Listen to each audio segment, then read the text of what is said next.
The Formula One scene has been left shocked after what's been revealed to be the cause of Mercedes' woes. And we can't really even comprehend how such a great team wasn't able to see these problems throughout testing. Right? I mean, management's not happy, and consequently, somebody's got to pay for these actions. Stay tuned to find out what happens.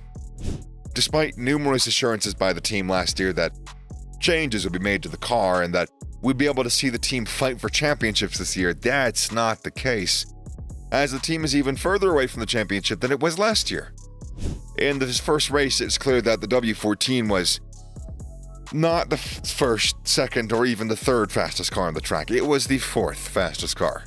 While the W14 is faster than the W13 of last season, the team has lost a place in the pecking order as Aston Martin aced this car this season, bringing a faster and better car to the track. Early on the season, Mercedes team principal Toto Wolff took on the approach of trying to work with everyone and learn from their mistakes rather than really putting anyone on the spot. Here's what he said. In this team, we blame the problem and not the person. And at the end, I have responsibilities, and I'd need to fire myself if I wanted to do something. So we have all the ingredients to be successful. The people and infrastructure that won 8 championships in a row. We got it wrong last year. We thought we could fix it by sticking to this concept of the car, and it didn't work out. Mercedes has shown itself to be a very proud team, and this was because of its reluctance to ditch its car concept, especially the free side pod design, which many believe to be the problem. On many occasions, the team has been urgent to adopt a similar design to that of Red Bull, which is clearly working as the Red Bull cars are unstoppable this season, right? Lewis Hamilton even expressed that the team didn't listen to him when he suggested how to best modify the car. But the team said that they aren't one to copy another team and that they're going to stick to their design and philosophies. After Lewis got a taste of how fast the Red Bull car's straight-line speed is, the team seems to have changed its mind. Lewis, after speaking after the race about when Max Verstappen overtook him, made some very bold claims. I don't know how or why, but he came past me with some serious speed. I didn't even bother to block it because it was just a massive speed difference. I definitely never seen a car go so fast. I think when we were fast, we weren't that fast. I think it's the fastest car I've seen, especially compared to the rest. Wolff has since been heard saying this. I don't think this package is going to be competitive eventually. We gave it our best go over the winter, and we all need to regroup, sit down with the engineers who are not totally dogmatic about anything. There are no holy cows, and decide what it is the development direction we want to pursue is in order to be competitive to win races. We got it wrong last year. We thought we could fix it by sticking to this concept for the car, and it didn't work out. We need to switch our focus on where we could be going to be in the right direction, what it is that we're missing, and therefore those data points from this weekend are very important. He further shown his openness to trying other car designs by adding this. We have no dogmatism about how the car should look like. It just needs to be the quickest possible race car. If that looks like a Red Bull, I don't care. It just needs to be quick. I will have no shame if it's quick. It's understandable for Toto to say that. I mean, hey, they had the whole year with the W13 and they weren't able to solve the issues. All the team has been trying to do is figure out what that problem is. There's been immense pressure from fans, and most definitely investors on the team, urging them to stop being so arrogant and accept their unique interpretation and design of the car not working, and probably won't work. While some people didn't think that it was a good idea for a team principal to do that, Ralf Schumacher agrees with Wolff. The brother to Michael Schumacher said this. Personally, I find his clearly spoken words very good. He surely will be angry for believing the engineers, who were keen to stick to the car concept, which is wildly different from that of the class-leading Red Bull or Aston Martin. Now, he knows where the concept was wrong, so I think there's going to be personnel consequences at Mercedes. Well, these changes that have been called for are going to happen. After the recent discovery of what really went wrong with the car, some heads are going to drop at Brackley, and soon. We don't have names yet, but it's definitely happening. So what went wrong? According to a post by Formula One Uno, that's a weird thing. It's a media outlet. Formula 1A Uno. You try getting that right, okay?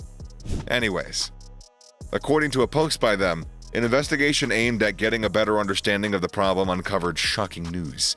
Analysis of scans of the scale models used in the wind tunnel and on the real car revealed that the parts used in the wind tunnel scale model were very inaccurate and went beyond the necessary parameters. A massive blunder that cost the team time during the winter when the development of the W14 was happening. This has not only been problematic in upgrading the W14, but also in correlation. The severity and impact of that was huge. What this means is that all the positive results that the team got in the wind tunnel tests and runs, indicating how fast the car was and would be on track, were indeed wrong. They had it all wrong from the very beginning. On the flip side, they can now go back to the drawing board and make the correct changes to the car. It's been a long road to this discovery, but it brings the team closer to solving the issues with their car. The consequences of this revelation are that those who worked in the area have been let go. These shakeups are not happening only at Mercedes, but also at McLaren. McLaren, which has managed to get everything wrong with the car this season, has taken action in an effort to enforce changes that will hopefully bring the team closer to the front markers. The team announced that they would be implementing the necessary restructures within the team to see if they could turn their fortunes around by shifting away from a single executive technical director in charge of the entire technical operation. Instead, a Formula One technical executive team will be formed, and now 3 specialized technical director roles reporting directly to team principal Andrea Stella. James Key, who was the technical director at McLaren, has left the company, and David Sanchez has taken his place.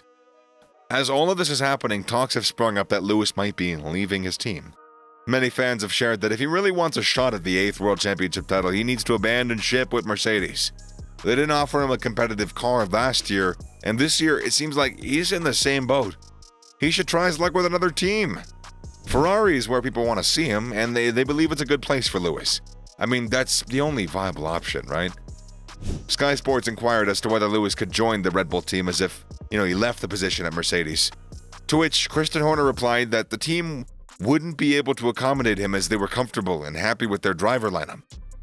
With Aston Martin, well, I don't imagine Lawrence Stroll be willing to let go of Fernando Alonso or his son Lance Stroll to accommodate Lewis, so that leaves us with Ferrari.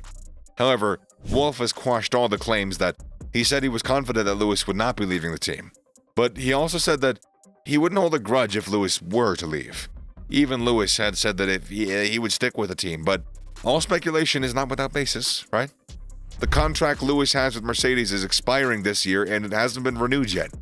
And with teams going for younger and significantly cheaper drivers, that doesn't leave him with many options. If he really is staying in the sport, a contract should be in the works. Lewis seems to be wanting and enacting change.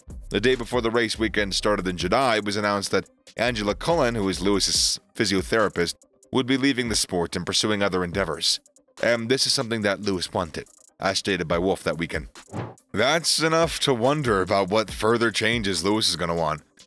Maybe a change in teams? Or will Mercedes be able to give him a competitive car now that they've been figuring out their issues? Well, with that, we're going to just have to see and find out how the season progresses. You know how that time thing has to pass before we can figure stuff out? It sucks. Anyways, let us know what you think and subscribe for more updates. Till next time. Cheers.